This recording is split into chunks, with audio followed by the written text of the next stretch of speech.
لإنهاء حكم الأمهرة العرق الحاكم للبلاد، حيث حدثت بينهم معارك طاحنة، وما تزال قوات التيغراي تتقدم على حساب قوات آبي أحمد.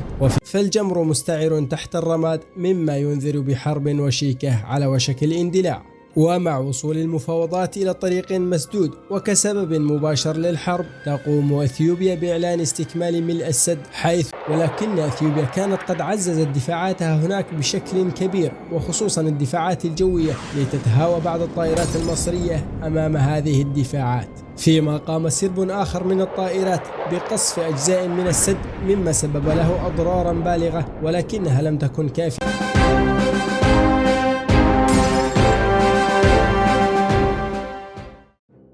كانت دول حوض النيل في السابق مستعمرات لدول أجنبية، وبعد أن حصلت هذه الدول على استقلالها، ظهرت أولى الاتفاقيات لتقسيم مياه النيل عام 1902 في أديس أبابا، عقدتها بريطانيا بصفتها الاستعمارية نيابة عن مصر والسودان وأثيوبيا. ونصت هذه الاتفاقية على عدم إقامة أي مشروعات سواء على النيل الأزرق أو بحيرة تانا ونهر الصوبار.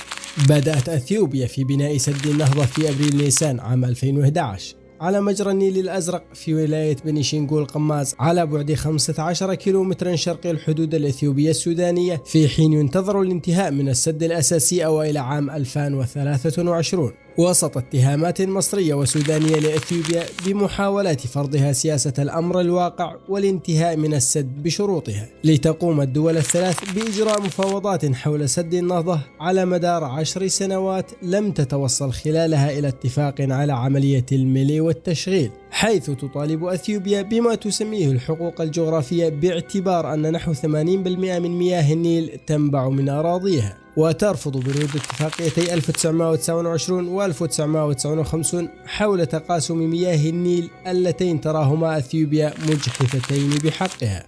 كما أكدت أثيوبيا متحدية جارتيها في عدة مناسبات استعدادها لكل الاحتمالات حتى من دون الاتفاق مع مصر والسودان. وهكذا تدخل الأزمة مرحلة الحسم، فالجمر مستعر تحت الرماد، مما ينذر بحرب وشيكة على وشك الاندلاع. ومع وصول المفاوضات إلى طريق مسدود وكسبب مباشر للحرب، تقوم أثيوبيا بإعلان استكمال ملء السد، حيث يقل منسوب المياه بشكل كبير في السودان ومصر، مما ينذر بجفاف فيهما.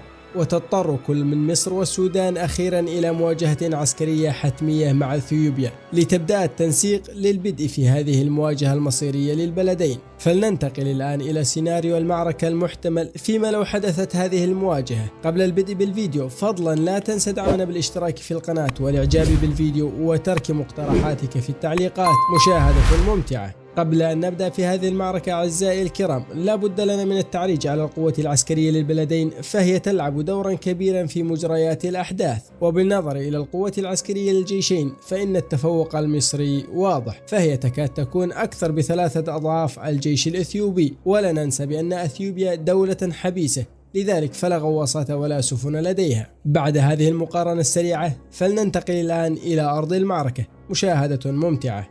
تقوم أثيوبيا بملء السد ضاربة عرض الحائط بالموقف المصري والسوداني، والأمر الذي أعطى أثيوبيا هذه الجرأة الكبيرة والاستخفاف بالمصريين بهذه الطريقة هو فوزها على مصر في معركتين قديمتين أيام حكم الخديوي إسماعيل، ولهذا فهي تظن بأن مصر دولة ضعيفة ولن تجرؤ على الرد عليها.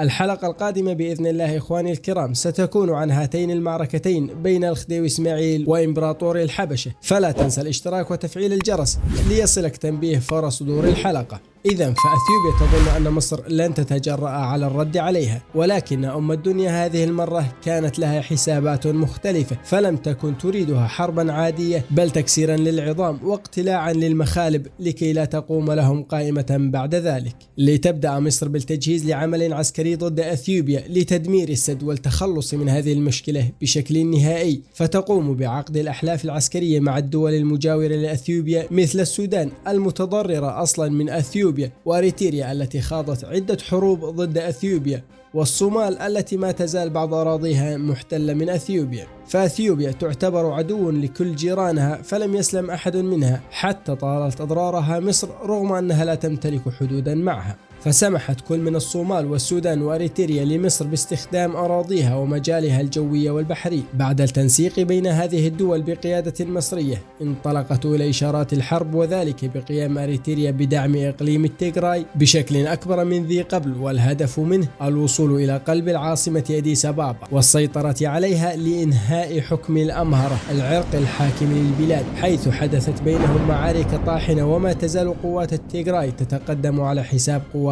أبي أحمد. وفي هذه الأثناء قامت مصر بإرسال سفن حربية لدعم الصومال عسكريا، فهي أيضا تريد استرجاع أراضيها المحتلة خلال انشغال أثيوبيا بهذه الحرب، فقامت بالتحشيد عسكريا على طول الحدود. لاحظت أديس أبابا التحشيد العسكري للصومال، فاضطرت لتقسيم قواتها على الجبهتين، مما وضعها في موقف حرج جدا. وبدأت القوات الصومالية باجتياح الحدود الأثيوبية لاستعادة أراضيها المحتلة، وقامت بتسديد العديد من الضربات الموجعة للقوات الأثيوبية، مما اضطرها إلى التراجع.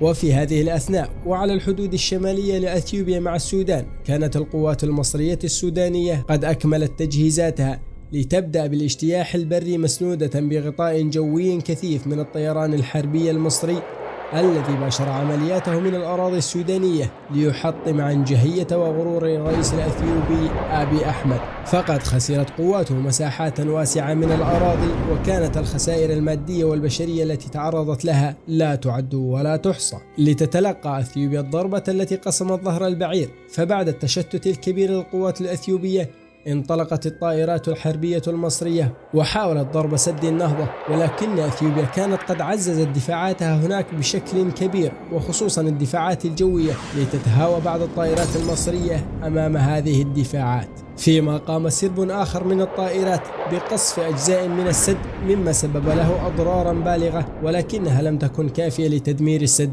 بشكل نهائي. بدأت مصر في التجهيز لطلعات جوية جديدة لاستهداف السد، فانطلقت أسراب جديدة وبكثافة أكبر من قبل لتضرب محيط السد والقوات المدافعة عنه في البداية، مما تسبب بإعطاب أعداد كبيرة منها، وأضعفت الضربات قدرتها الدفاعية عن السد، لتعود القوات الجوية المصرية من جديد وتقوم بقصف السد الذي انهار بشكل كامل وخرج عن الخدمة. لم يكن هذا فحسب، فقد تقسمت أثيوبيا إلى عدة دويلات صغيرة، واستطاعت التيغراي الاستقلال في دولة لوحدها. أما الصومال فقد تمكنت من استعادة أراضيها المغتصبة، وتخلصت أريتريا من عدوها اللدود بعد أن أصبحت أقاليمه دولا مستقلة، لتتحطم بذلك عنجهية أبي أحمد ومعه أثيوبيا على الصخرة المصرية العظيمة.